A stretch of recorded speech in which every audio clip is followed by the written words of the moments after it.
the glasses video.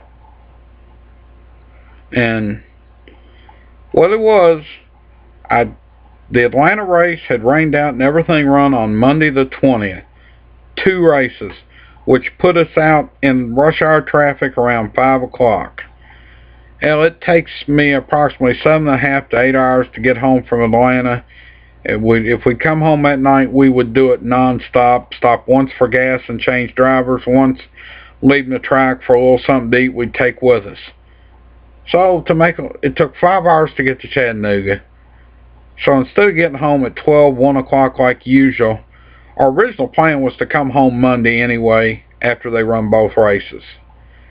So instead of getting home at 12, 1 o'clock, we were 3 in the morning getting home, my friend and myself. So I get home. I'd actually tried to change the day of the lasik from the 21st to the 22nd and was told I could not do that because the 23rd was Thanksgiving Day and you have to have a 1-day exam the day after lasik, and of course nobody's going to be open Thanksgiving Day to do that. So they said, it's okay if you come in tired. We want you to go home and sleep anyway. I had to be there at noon. Well, that wasn't a problem. Got up, got something to eat. Went. They do all the exams again. You've already had their exam, a regular eye doctor exam, optometry exam for lasik. They do them all again. And everything was going fine. And I got ready, had the lasik, got out of there about 4:30 in the afternoon. You're there about 4 hours. And come home. And they want you to go home and lay down, which I did, but if you're in construction, you'll understand this. I sleep in a bedroom with a ceiling that's been mudded. And every 5 minutes I was looking up because as it was improving, I could make more and more of the ceiling out, and I'm thinking, this is pretty good. So at 7:30, I got up to watch Jeopardy. My mother, like I said, had shingles. She was laying on the couch. And I sat in the chair, which is farther from the TV, and she asked me, said, can you see this? I said, you need to lay here so you can see it. I said, no, I can see it from here fine. And watched Jeopardy and did something, I don't remember what, but then went to bed. And, of course, I had the appointment the next day, and they had said, although the paperwork says don't drive for 24 hours, I'm sure that's a legal term, that you probably drive yourself to your appointment the next day. So I have pretty much been an early riser the last 25 years, and I got up before my mother left for work, and she was talking about, are you sure you can drive? I'll stay home. And the job she had at the time, sick leave would have covered her, would not have to use vacation time, which she was carefully planning out to take the month of December off, still be listed as working, but be on vacation the whole month of December. And I said, no, I can drive, no problem. Well, I kind of regret that. I lost her a couple of years ago, and I should have let her stay home, and then when it come time to go to the appointment, say I can drive. But the first place I went that morning, the appointment wasn't until maybe noon, was the DMV, Department of Motor Vehicles, here in Indiana.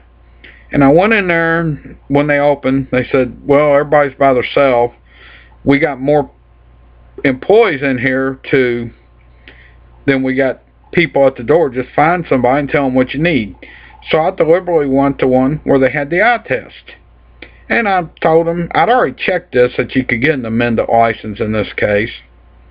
And the type of work I was doing at the time, I really needed to. So I went up there, told them I had lasik, wanted to take the exam, take the eye test, see if I could get the restriction off my license. I did, and I looked in, the right eye had really come in. That 20/40 line was crystal clear. I read it, I said, now there's the right eye, that's at least no worse than an outside rearview mirror. The left eye was left back for reading as I was 41, which was by design, but they said it should pass too. So I went ahead and they said, wait a minute, they turned the right eye off. They said, try it now, and it passed. It hadn't come around that much by then. And I went through all the appointments within the year. I had one where the right eye fell back a little, but in a month or so it come back, no problem. But then at about the 7-year mark, my optometrist, who I had changed optometrists within the practice. This was a newer optometrist, but he had extensive training in LASIK follow-up, and the regular optometrist, she recommended that he basically said he's doing any LASIK follow-up we do because he has specialized training, which was fine. He's a good guy. And at about the 7-year mark, and I went 7, 8 years, and the only time I used glasses was extremely small print, and that was simply the over-the-counter readers you find in the Walgreens or Walmart or flea markets for $3 or something like that, or $10, $20 at Walgreens, Walmart. And I went through even a couple more driver's license exams, no restrictions. At about the 7 or 8 year mark, he said, your right eye's regressing a little. It's not bad enough for a touch-up. Maybe between 20/25 and 20/30. And the left eye was between 20/35 and 20/40, which was by design. And he said, you ought to think about some glasses for night driving. And I resisted. I went a year and a half, and didn't do it. The first year, I didn't even take a prescription with me. The second year, which I think was the 8-year mark, I took it with me, but I didn't get it right away.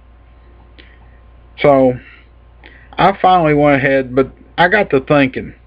He wrote it for Progressive for no-line bifocals, and I got to thinking, yeah, I could read a newspaper, short articles, magazine short articles, but I'm not a big fan of that monovision you see talked about, because if I read too long, it runs together. So he said, yeah, you could get a pair and use them for night driving and reading.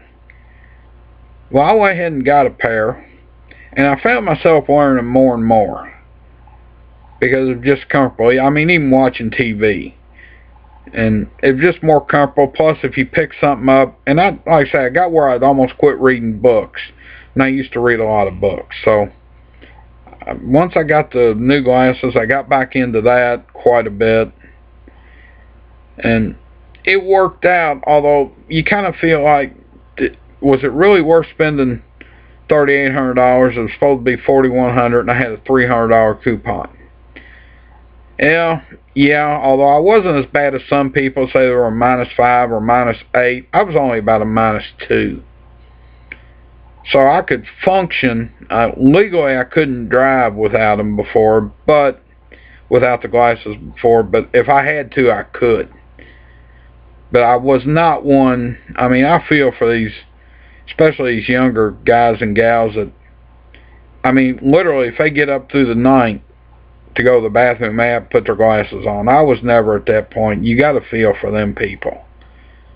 But okay, I'm going to stop this here. Part 3 is going to be the little story about the glasses I had since I went back to semi full-time glasses. So I'm going to stop it here and stay tuned for part 3.